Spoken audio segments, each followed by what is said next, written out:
el equipo que nos grabe, porque mire, todos los días, aquí en Sin Censura, nuestros espacios, primero que nada, escuchamos su voz, la voz más importante, la voz del pueblo.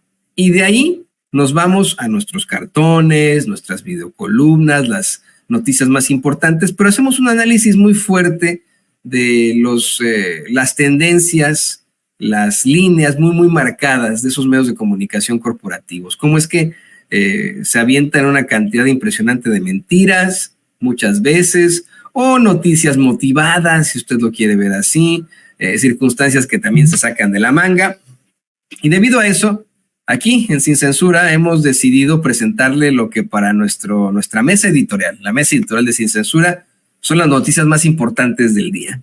Comencemos con esto, señoras y señores. Mire, la Organización de las Naciones Unidas alertó que hay una amenaza inminente en estos momentos en la Franja de Gaza de hambruna. No solamente el pueblo palestino se está enfrentando en estos momentos al genocidio perpetrado por el Estado de Israel, un genocidio que ya supera los 20,000 muertos. Le voy a pedir, de hecho, a Cande que por favor me investigue cuál es la última cifra.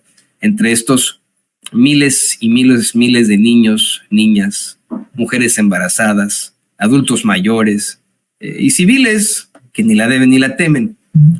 Más de 25,000, me comenta nuestra querida periodista en nuestra redacción Candelaria, más de 25,000 muertos ahí en la Franja de Gaza. Naciones Unidas advierte que hay una amenaza inminente de hambruna ahí en la Franja de Gaza, porque como usted bien sabe, pues esta ciudad muy pequeña se ha convertido en una verdadera ratonera de la que no han dejado salir a los civiles, en la que pues se mantienen atrapados en medio de los bombardeos y de los ataques terrestres del ejército de Israel en este terrible genocidio que está ocurriendo. Siempre son terribles, ¿no? Pero este genocidio que ocurre ahí en la Franja de Gaza.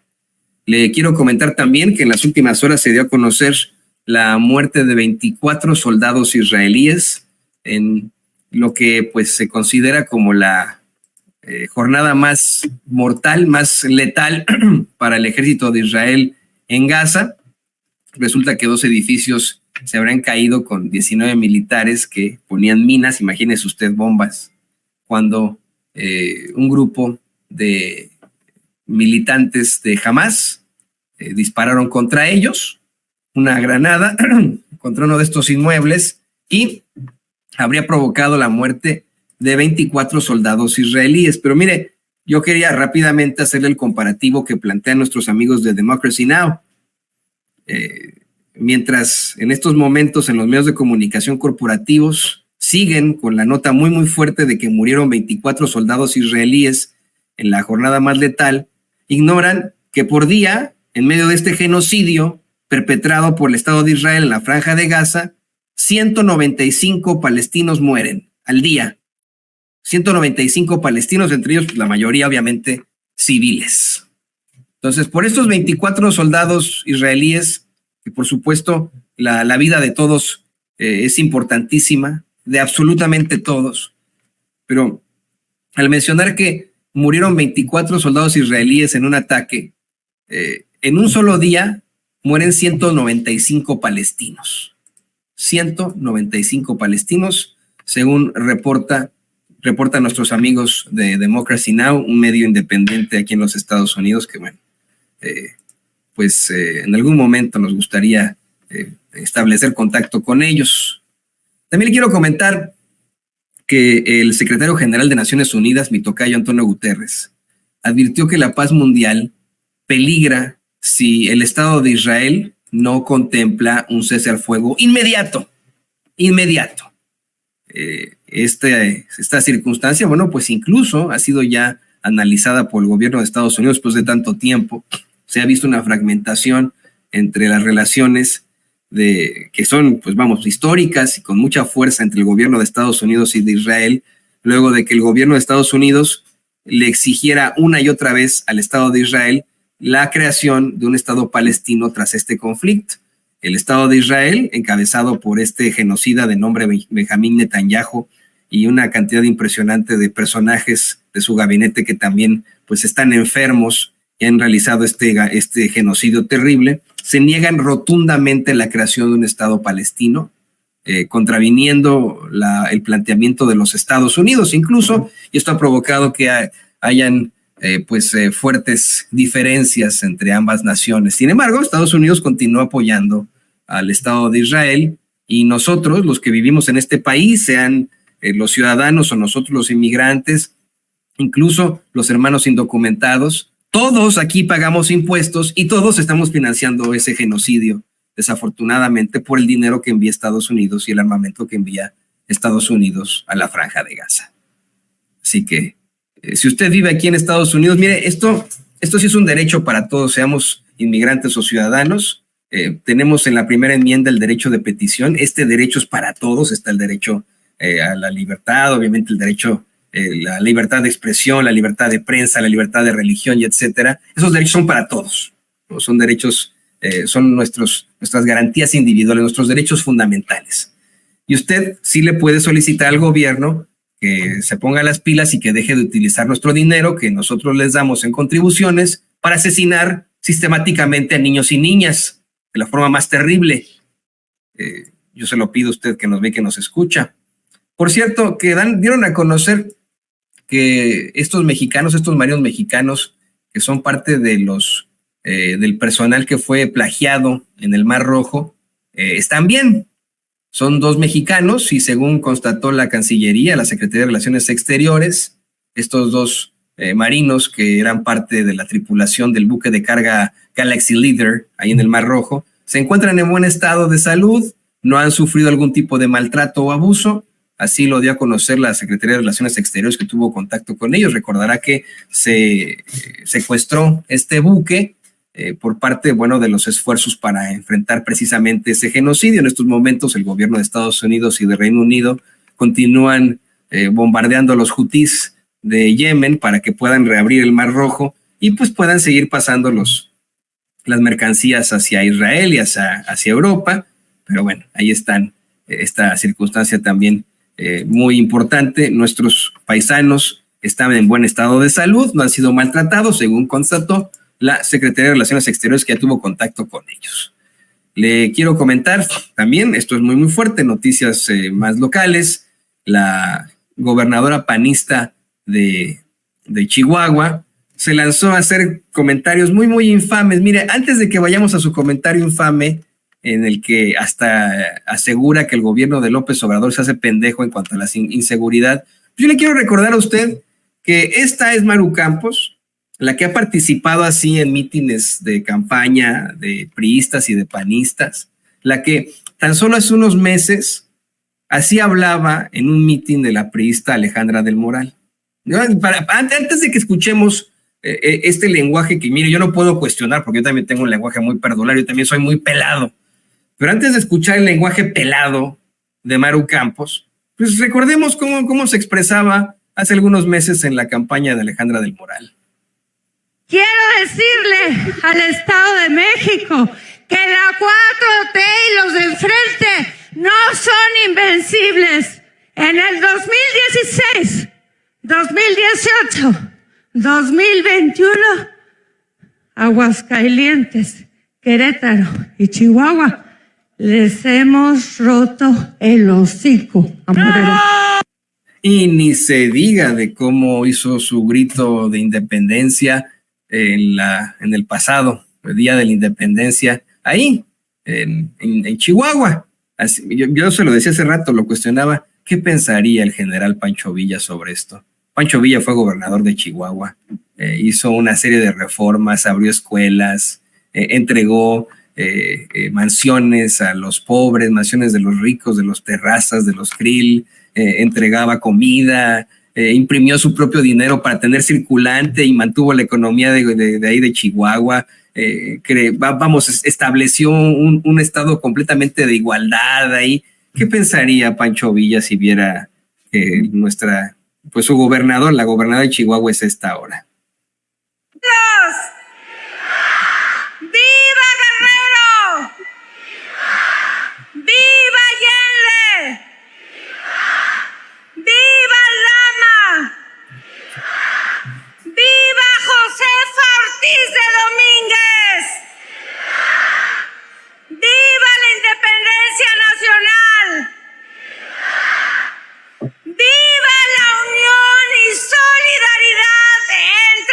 chihuahuenses.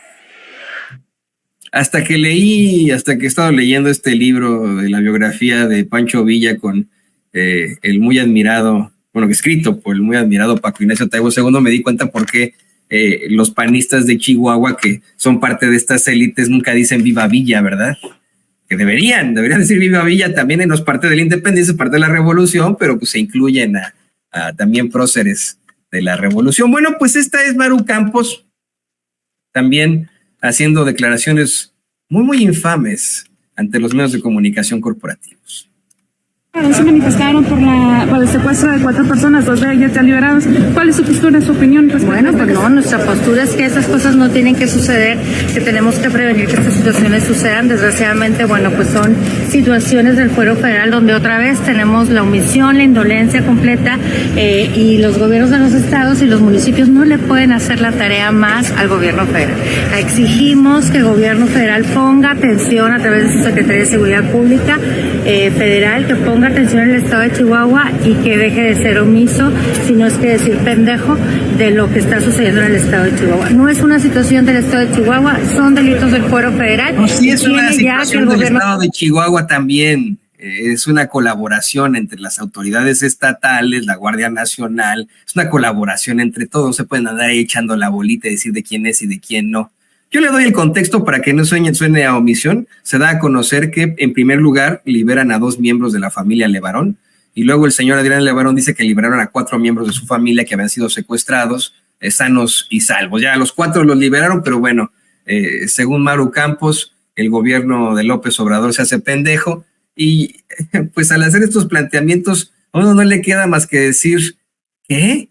¿Se hacen pendejos del gobierno de López Obrador? Esto mientras la candidata de la oposición que representa a Maru Campos hace este tipo de declaraciones. Oiga, en un programa de Televisa, Xóchitl Gálvez se puso a criticar precisamente la inseguridad, así como Maru Campos, y al hablar de la inseguridad también habló de los países noruegos, se refiere a los países escandinavos, sin saber que, bueno, los países escandinavos que comparten cultura muchas veces, comparten mapa genético, comparten historia, Noruega, Dinamarca, Suecia, pues son países distintos de todas formas, unos países que usted lo sabe alcanzan altos niveles de desarrollo. Bueno, pues para Xóchitl son los países noruegos. Hay que revisar las cifras, pero al menos lo que ayer INEGI da es 84 personas asesinadas al día. Es una cifra brutal. O sea, si estuvieras en 1.4 por cada 100,000 habitantes, como están los países noruegos, pues pero no, estamos... Pero parecía que Xóchitl pues no le paraba la boca en cuanto a estupideces se refiere, y también hizo una declaración muy infame en el espacio del pseudoperiodista Carlos Loret de Mola, mejor conocido como Los Montajes, por la cantidad impresionante de montajes que él mismo ha aceptado, por algunos incluso ha ofrecido disculpas.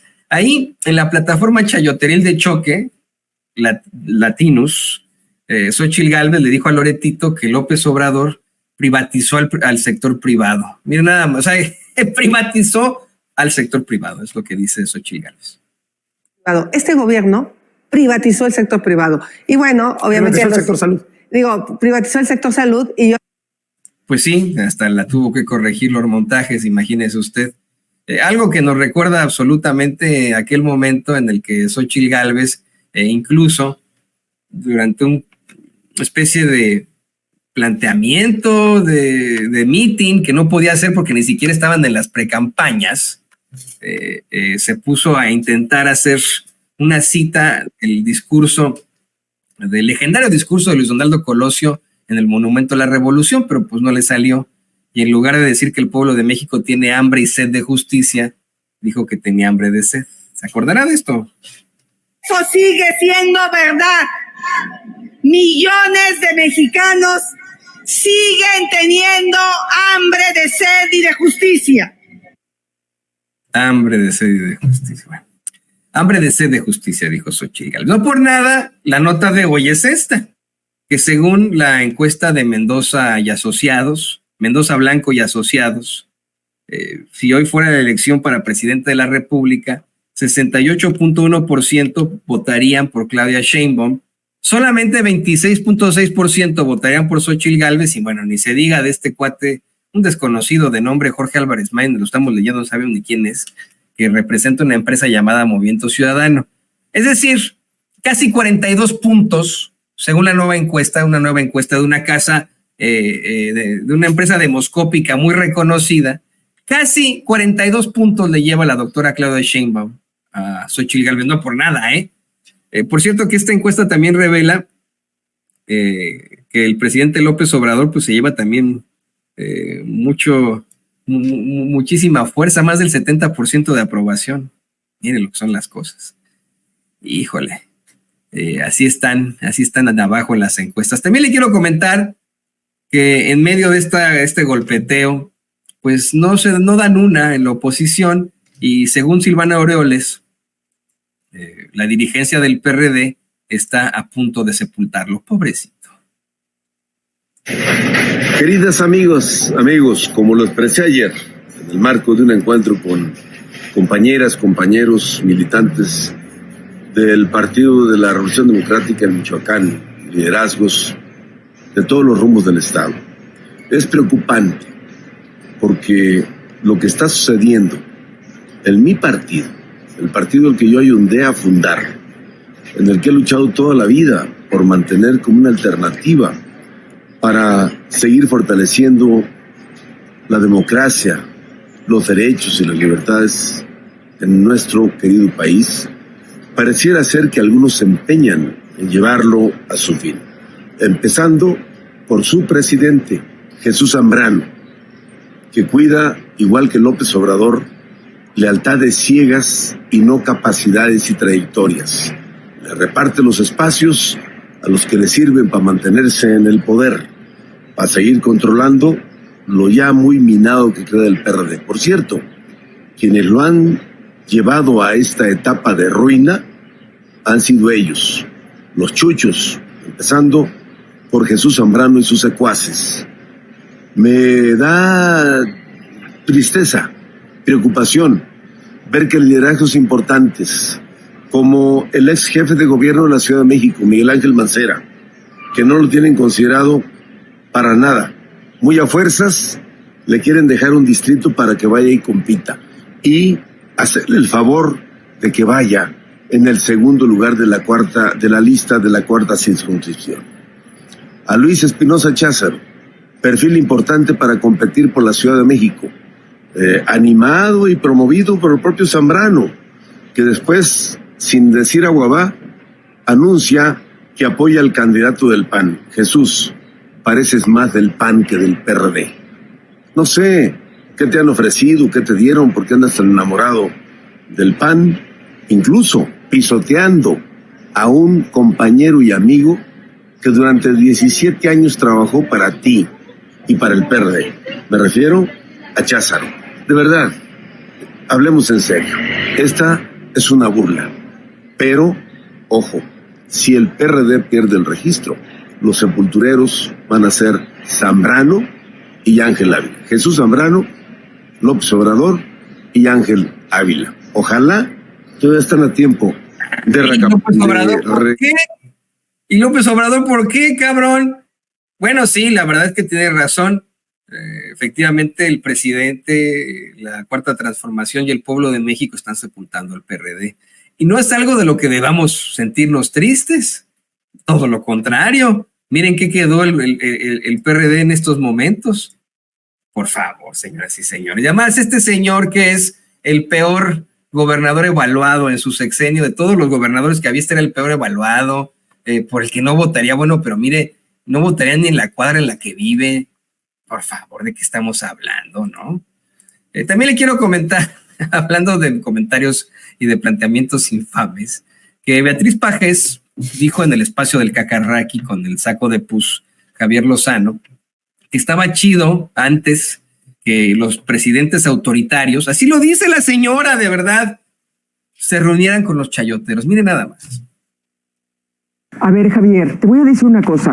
Presidentes, los expresidentes, autoritarios y arbitrarios y también, lo que tú quieras, pero había reuniones con la prensa crítica y reuniones constantes y frecuentes. Y no era, a ver, porque aquí vamos a aclarar esto, porque López Obrador dice, sí, quiere que nos reunamos para que me pidan dinero. Sí. Ese es su argumento. No. La prensa acostumbraba a reunirse simple y sencillamente para conocer la opinión del presidente y que el presidente conociera la visión de país que tenían los periodistas. ¡Punto! No es que son, pero infames hasta la pared de enfrente. Le quiero comentar también que la Suprema Corte de Justicia admitió un recurso de los senadores en contra de esta deuda en la ley de ingresos. Este es otro intento de golpazo a López Obrador, ya saben, ¿no? Y pues la Suprema Corte de Justicia, si hoy la pusieron al nivel de Carlos Loret de Mola, o a su presidenta, imagínense. También le quiero comentar que el presidente López Obrador considera muy exitosa la reunión que tuvo con legisladores tejanos, a los que, por cierto, él le restregó en la jeta que México le pertenecía, que Texas le pertenecía a México, que pues por eso hay muchos apellidos mexicanos allá, como González, García, Garza, etcétera, etcétera, etcétera. Pero bueno, habla que a pesar de las diferencias, pudieron llegar a acuerdos en pro de ambos países, no solamente en pro de Texas, sino en pro de ambos países. Y bueno, hablando de Estados Unidos, también le quiero comentar que tanto el presidente Biden como el presidente Trump, el expresidente Donald Trump, ganaron anoche en las elecciones primarias en New Hampshire. Y mire, pues ya se perfila que este va a ser el panorama.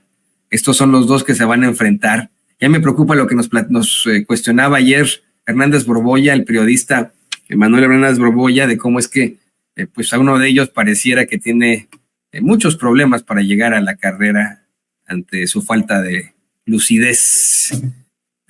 Y bueno, hablando de política, se da a conocer que el PRI, PAN y PRD van en coalición en 98 de los distritos federales que se estarán disputando.